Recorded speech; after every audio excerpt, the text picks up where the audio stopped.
저는 인터넷을 통해 한 대출업체를 알게 되었습니다. 창업을 하려고 업체에 대출 문의를 하니까 담당자는 신용이 좋지 않아 당장은 대출이 어렵고 입출금 거래 실적을 쌓아서 신용을 높이면 대출이 가능해지니 그 작업을 먼저 한 후에 대출을 해주겠다고 하는 겁니다. 그러니까 제게 유한 회사를 만들어서 몇 개의 은행에서 계좌를 만든 뒤 통장과 체크카드, 비밀번호를 전달해 달라고 했습니다. 저는 은행 계좌를 개설한 뒤 업체 담당자에게 전달했죠. 담당자는 신용점수를 올리기까지 최소 한두 달 정도는 시간이 걸리니 작업이 끝나면 대출을 진행하겠다고 했습니다.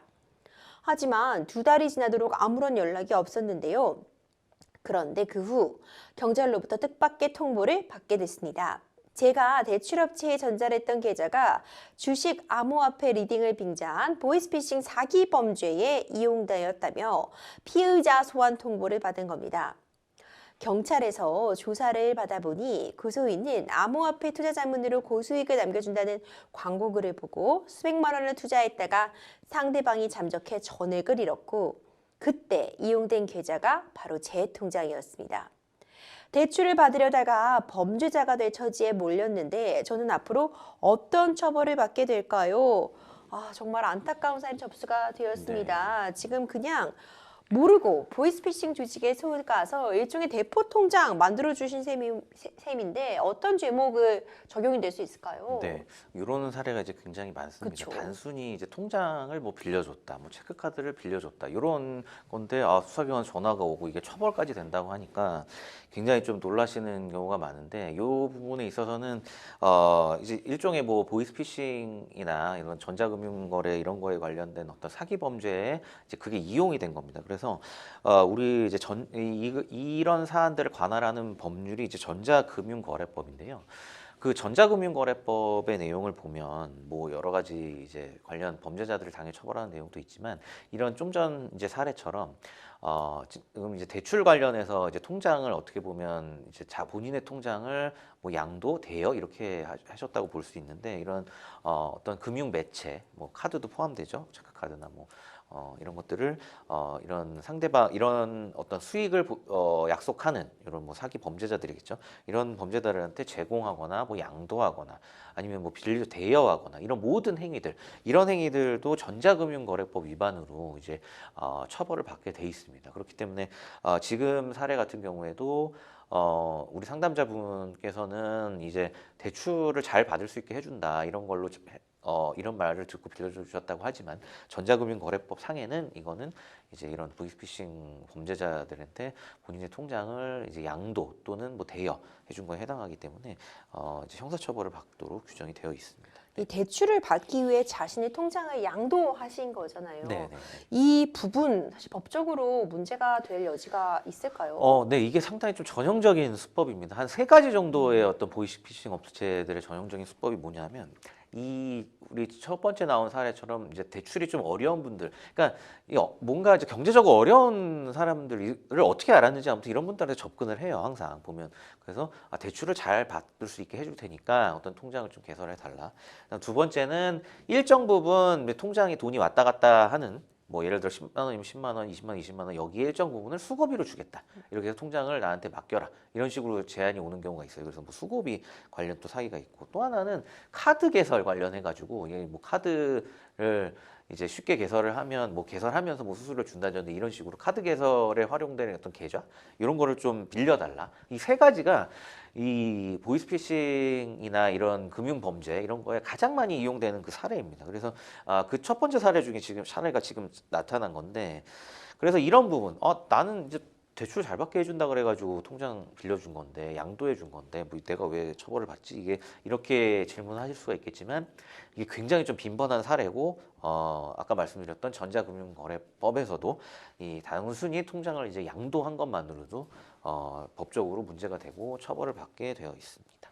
그렇군요. 근데 정말 모르시고 그런 부분 내가 잘 몰랐다. 사실 사기의 방조로 지금 문제가 되시거나 어떤 가담한 걸로 문제 되실 때 정말 억울하다. 나는 이게 보이스피싱에 가담인 건지 몰랐다. 이렇게 주장하시는 분들이 참 많잖아요. 네, 그렇죠. 이 부분 어떻게 반영이 되게 네, 될까요? 이것도 이제 물론 일리가 있고요. 상식적으로 굉장히 안타깝긴 한데 어떤 대가를, 그러니까 아까 말씀드렸듯이 뭐 수고비를 받았다 이런 경우도 있을 수가 있는데, 지금 이제 상담 주신 분처럼 그냥 뭐 대출이 잘 된다니까 나는 그 통장 빌려주고 받은 거 아무것도 없다. 근데 왜 내가 처벌을 받아야 되냐 이렇게 말씀을 하시는 분들이 많아요. 얼핏 듣기에도 이게 상식적으로 맞는 얘기 같고. 근데 우리 이제 말씀드렸던 전자금융거래법에서는 어떤 대가성이나 이런 거를 따지지는 않고, 심지어 이제 뭐 방조나 아니면 뭐 기타 뭐 교사는 안 되겠지만 어떻게 보면 조금 더 정범보다는 조금 더 덜한 처벌을 받는 뭐 이런 부분으로 가야 되지 않나 뭐 이런 얘기도 있는데, 그런 것조차도 아니고요. 심지 이 사안에서는 어쨌든 이 관련 법률상에 따르면 본인의 어떤 금융 매체죠. 통장이나 뭐 카드나 이런 거를 뭐 양도대여한 경우에는 그냥 그 자체로 그냥 정범으로서 처벌을 받는 거지. 이게 뭐 상대방 범죄에 뭐 방조를 했다 이런 거하고는 또 다른 문제로 법이 이제 규율을 하고 있습니다. 왜냐하면 실제로 이 보이스피싱 업체들한테 수단을 뭐 빌려줄 때 나는 이거 몰랐다 하더라도, 실제 이런 어떤 통장이나 체크카드나 이런 금융거래 매체들이 없으면 이런 범죄 집단들은 아예 뭐를 할 수가 없어요. 굉장히 중요한 이 매개체가 됩니다. 그럼 매개체가 되고, 여기에 어떤 식으로든 뭐 속았던, 그리고 그걸 잘 몰랐던, 진짜 가담을 했다 하는 부분들은 그 자체로서도 굉장히 큰 범죄에 해당한다고 보는 게 어쨌든 현행 지금 법률의 어떤 입장이다, 이렇게 보시면 될 것 같습니다. 그렇군요. 그렇다면 이제 보이스피싱 조직과 관계 없다는 부분 입증을 하기 위해서는 어떤 부분이 필요한지도 궁금하고, 입증이 되면 그러면 깨끗하게 무죄를 받을 수 있는지도 궁금하거든요. 네, 일단 뭐 형사범죄에서 검사가 입증 책임을 지는 건 맞지만, 이 통장 거래 내역, 그 통장을 빌려주고 받고 이런 부분, 경제범죄에서는 사실 입증은 굉장히 명확한 편입니다. 그래서 이거 보면 뭐 예를 들어 뭐 이게 뭐 성범죄나 이런 것도 아니고, 통장에 오고 간 내역, 그 다음에 이게 본인 예를 들어 A라면 이게 A의 통장이 맞고 이게 활용됐다, 이런 것들은 되게 숫자로 나타나야 하기 때문에, 어떻게 보면 숫자라는 건 거짓말을 하진 않거든요. 그러면 이미 뭐 검찰에서는 어느 정도 수사기관에서 입증은 충분히 됐다고 보여지고, 그러면 결국에는 이제 피의자의 입장에서, 통장을 빌려준 입장에서 이 주장을 탄핵을 해야 되는데, 결국엔 이 주장을 탄핵할 수 있는 유일한 방법은 정말 뭐 몰랐고 나는 그냥 피해자다, 이런 주장을 좀 강하게 하는 방법밖에 없습니다. 근데 좀 전에 말씀드렸듯이 어쨌든 이 사람들이 굉장히 경제적인 약자의 어떤 지위를 이용하기는 해요. 이 사안처럼 대출이 굉장히 좀 안 나오는 이런 신용 등급이 낮은 분들이거나, 아니면 경제적으로 굉장히 어려운 학생들한테 이제 수고비를 줄 테니까 뭐 통장을 빌려달라 이렇게 얘기를 한다거나, 뭐 체크카드 알바를 해라, 이렇게 굉장히 좀 경제적으로 어려운 사람들한테 접근을 합니다. 하지만 한 가지만 설명을 드리면, 일반적으로 우리 수사기관에서 판단하는 것은 이 경제적인 어려움, 내가 너무 어렵고 힘들어서 통장을 빌려줬거나 뭐 카드를 대여해줬거나, 이거는 탄핵 사유가 될 수가 없어요. 이거는 그대로 이제 처벌을 받고요. 제가 실제 진행했던 사례들도 굉장히 뭐 어려운 학생들이나 이런 경우가 많았는데, 그런 게 어떤 탄핵 사유나 양형 사유에 해당하지는 않았고요. 제가 볼 때는 이 혐의를 정말 적극적으로 벗어나려면 오히려 이 통장을 빌려줌으로써 인해서, 그러니까 내가 어떤 이득이나 이런 건 말할 것도 없고, 내 자신도 굉장히 뭐 피해를 봤다든지, 좀 전에 뭐 전화 상담 사례처럼 실제로 내가 금전적인 어떤 피해를 봤다든지, 이 정도의 입증 정도가 아니라면, 단순히 경제적으로 내가 어렵기 때문에 이런 행위에 통장을 대여했다, 이런 거는 어떤 양형 사유나 탄핵 사유로 성립하기가 어렵습니다. 그러니까 쉽게 얘기해서 경제적으로 어려운 건 알겠는데, 그럼 경제적으로 어렵다고 해서 그렇게 누가 조금 듣기에도 약간 비상식적일 수 있는 거래 관계에 본인의 실명 통장을 그것도 이제 빌려주냐, 이제 이렇게 얘기하면, 법원이나 수사기관에서 얘기하면 사실 좀 할 말이 없는 상황이기 때문에, 한편으로는 되게 좀 억울하다, 얼핏 듣기에는 그럴 수가 있어요. 근데 네.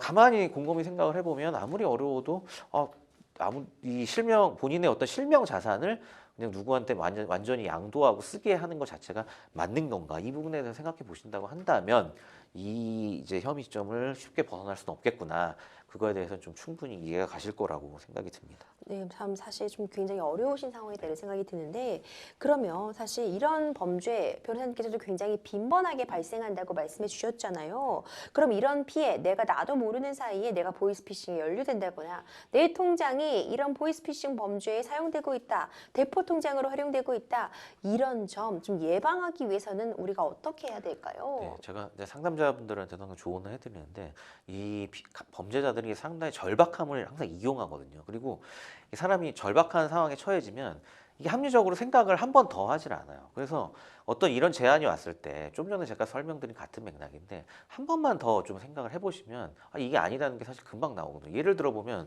이 사안 같은 경우에 누가 특정 어떤 세력이 접근을 해서 내가 굉장히 저신용자인데 내 통장을 빌려주면 갑자기 내 신용 등급을 높여준다고 해. 이건 말도 안 되는 소리입니다. 쉽게 이게 신용 등급이 올라가는 거는 본인이 예를 들어 어떤 채무가 있으면 그걸 꼬박꼬박 잘 갚고 그다음에 본인이 어떤 악성 채무가 없고 그냥 이런 기본적인 것들을 기반으로 본인의 어떤 신용 정보가 신용 그 어떤 등급이 결정이 되는 거지. 어떤 특정 세력이 통장 좀 빌려주면 몇 달 안에 내가 신용등급을 올려주겠다.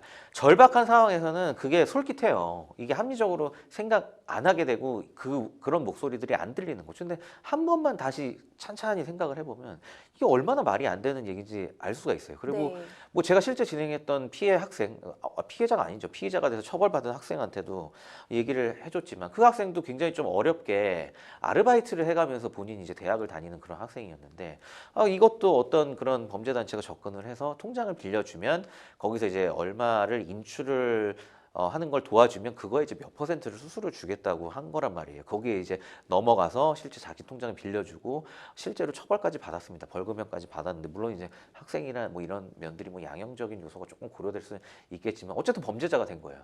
근데 이것도 가만히 생각해 보면 누가 갑자기 나한테 너 통장, 네 실명 통장 한 번만 빌려주면 내가 여기서 왔다 갔다 하는 돈의 몇 프로를 공짜로 줄게? 이건 말이 안 되는 겁니다. 이런 공짜 돈은 있을 수가 없어요. 여러분 반대로 생각하신다면 그렇게 누구한테 뭐 공짜로 돈을 준다? 이런 거 자체가 사실 있을 수 없는 일이거든요. 근데 내 상황이 너무 절박하면 이거에 넘어가게 돼 있어요. 솔깃해서. 그래서 제가 항상 조언을 드리는 거는 이제 한 번만 더 생각을 해보시면 이게 얼마나 비합리적인 제안인지 알 수가 있습니다. 그럼 본인 뭐 체크카드 빌려주는 것도 마찬가지죠. 그러니까 제가 조언드리고 싶은 건 어떤 법적인 그걸 떠나서 그런 제안이 왔을 때 내가 얼마나 절박하기에 이 사람이 이런 제안을 해야 하는구나. 하지만 한 번만 더 생각해 봤을 때 굉장히 비합리적이다. 그리고 더군다나 내 실명 자산 모든 게 이제 전자로 이루어지는 요즘 같은 세상에서 어떤 내 실명이 들어간 실명 금융자산 같은 경우에는 거의 내 몸과 같은 거거든요. 이거를 누구한테 양도해서 쓰게 한다. 이거 자체가 정말 있을 수가 없는 일이죠. 그렇기 때문에